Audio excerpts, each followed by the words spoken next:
Ready? Get that penny out of here. Bloodlines episode. Take one.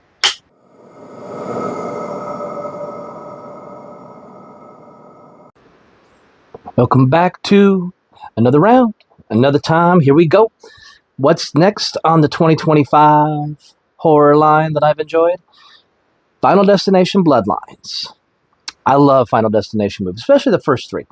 When they try to do like it got all 3D-ish and stuff like that, and it was more about rather than story. I was like, okay. But Final Destination Bloodline I was really looking forward to, and so I brought a prop for this episode because the entire movie was about this damn penny. It wasn't this penny because then that'd be kind of weird if I had the actual penny. But this penny caused all that damage, all that carnage. This little thing. Are you kidding me?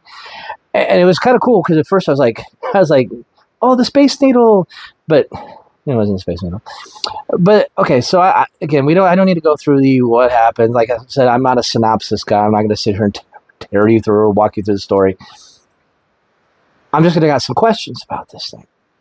I do have some questions about Bloodline because while I enjoyed it and there was some cool stuff, I love the build up, that backyard scene where someone's got the ice and the glass and the trampoline. There's the pitchfork and all the things start to come together. And you're like, oh, who's going to get what? And it ends up just being a lawnmower to the face, which was cool in itself. But the kills, the kills were kind of cool. Isn't that, girl getting smashed in that garbage truck with her eyes like, pop, where you think it's going to be the other kid, the obnoxious one, and then to find out, oh, you're adopted, you're great. Even though, the main thing, yeah, but my question, because again, I'm getting sidetracked. My main question when it comes to this movie is the grandmother, okay? Because here's the daughter, has her dreams, it's keeping her up. She's, losing sleep, can't go to school, so she's just at the house obnoxious. Where's grandma? Where's grandma? I don't care if you hate her. Give me the information. Give me. So they find, okay, she finds grandma. And there she is. First of all, she's got, this fortress of deathitude or whatever. And the thing the only thing I got, because the movie could have ended right there, is, okay, she goes there and they have their little conversation and the daughter's like, yeah, whatever, I'm going to go. And instead of being like, okay, well, come back and see me. I got to stay in here because if I stay in here, then all you guys are good. She walks outside and says, okay, Death, go ahead and do your thing. It's just, I can prove a point. When that set everything into motion, if that grandmother would have just been like, sorry you don't believe, sorry you don't get it, understand, but I have to stay in here. I mean, I know she was like, had cancer, was on her last day, but she could have given him more time. Maybe she keeps coming back, maybe they have better rapport, maybe things happen, they have more time to talk. But she's just like, no, okay, I'm just going to step outside. I shouldn't have done it that way, but and okay, so now you guys are just on Death's list. So I was like, you went through all that to keep everybody safe, and then just because they show up, you just, good luck, here's a book, I'm dead now. So that was the only part of it that I was just kind of like, okay. At the ending, when it's like she's drowning, and it's like, saves her, and like, oh, you brought me back from the dead, and then it's like, no, you're not really dead, she's just conscious. And it was like, really, the technicalities, you had to be like brainstem dead and come back, or otherwise it's like the Death's like, no, here's my loophole. And then this damn thing comes back down and causes the train to derail. But other than that, I enjoyed it. The MRI scene, because you're like, here, but eat these peanuts, but they turn on the MRI, and I talked about this at someone at work, because it's like pop, isn't it? And then the penile one pops off. It's like, don't ever get that pierced. Seriously, you don't want to. No, don't pierce that.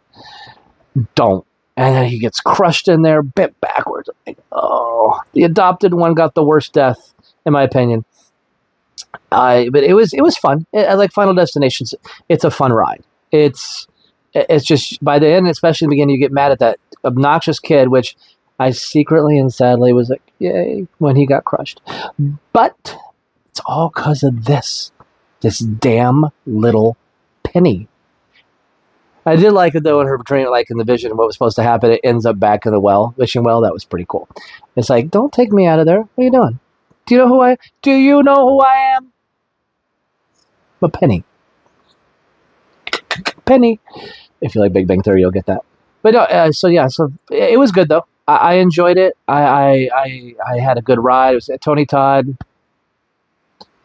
Seeing him for in that last moments and seeing that was like, I think all of us probably, as soon as you see that scene, you're like, oh, Tony, what a legend, what an amazing, wonderful force in acting. That voice, his voice was so, uh, it just, yeah. But it was, like I said, none of this would have happened, at least not yet, if that damn old woman would have just stayed inside and not said, "Here, let me prove you wrong."